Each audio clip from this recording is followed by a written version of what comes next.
अपने पास है ही क्या जिसका अपमान हो जाएगा। यदि हमें ये भाव आने लगे कोई हमारी इंसल्ट कर रहा है, अपमान कर रहा है, तो तुरंत सोचना कि देखिए ना हमारे पास ज्ञान है। अपमान कब होता है? जब उसका मान खंडित होने लगता है। तो किस बात का मान है आपको? ज्ञान का मान है, जाति का मान है, कुल का है, सुंदरता का है, रुपया पैसे का है, पद प्रतिष्ठा का है। यदि किसी भी बात का मान आने लगे तो तुरंत अपने से अधिक बड़ों को देखना। ज्ञान को लेकर के मान आ रहा तो तीर्थंकर भगवान को देखना, जिनके पास छाई ज्ञान है, केवल ज्ञान है। उनकी तुलना में हमारे ज्ञान की कोई कीमत ही नहीं है, तो तुरंत हमारा मान घट जाएगा। अब हम तीर्थंकर से अपनी तुलना नहीं कर सकते, तो आसपास में जो ज्ञानी जीव दिख रहे हैं, जैसे आचार्य भगवान है, उनके पास इतना ज्ञान है पर उन्हें कभी अभिमान ज्ञान का नहीं आया। उनकी साधना उत्कृष्ट होती थी पर वो कभी उससे बारे में कुछ सोचते नहीं थे, कहते नहीं थे। उनका सुंदर रूप था, रूप का कोई घमंड नहीं। तो रूपवान हमसे अधिक हैं, ज्ञानवान हमसे अधिक है, पद प्रतिष्ठा में अधिक व्यक्ति हैं, ऊंचे व्यक्ति हैं, तो उन्हें कभी किसी प्रकार का अभिमान नहीं होता। तो हमारे पास तो क्षयोपशमिक ज्ञान है, क्षणिक ज्ञान है, कुछ समय तक रहने वाला है, फिर वो नष्ट हो जाएगा अथवा प्रतिदिन घटने वाला है। चाहे रूप का है तो रूप भी ढलने वाला है, चाहे शक्ति का है, चाहे पैसे का है।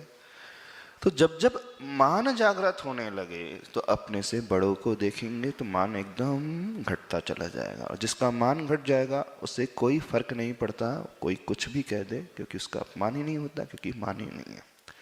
फिर भी कदाचित यदि अपमान लग का भाव आने ही लगे तो गुस्सा आ जाता है। उस क्रोध को कैसे जीते?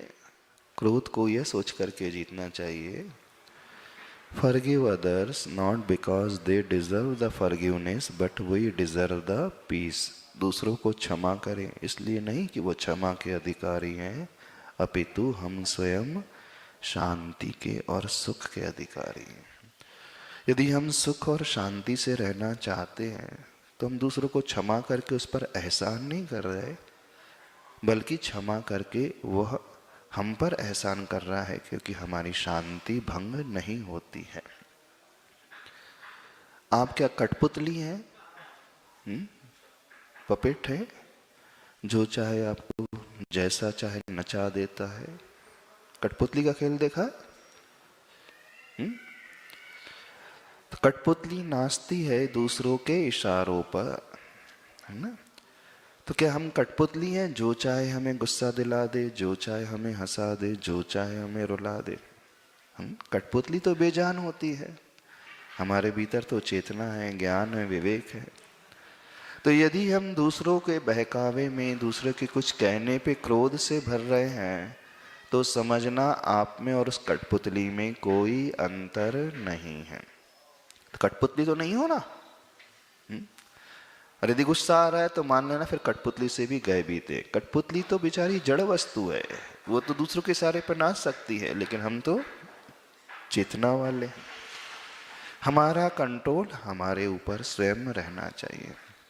तो अपना रिमोट अपने पास ही रखना सीखें, अपना रिमोट कंट्रोल दूसरों के हाथ में न दें। पर प्राय क्या है, हर एक के रिमोट कंट्रोल अनेकों के पास है ना? आपके कितने रिमोट हैं? गिनती नहीं। जो व्यक्ति चाहे जैसा चाहे आपको नचवा सकता है। तो अपना रिमोट अपने पास रखना सीखे। चलो।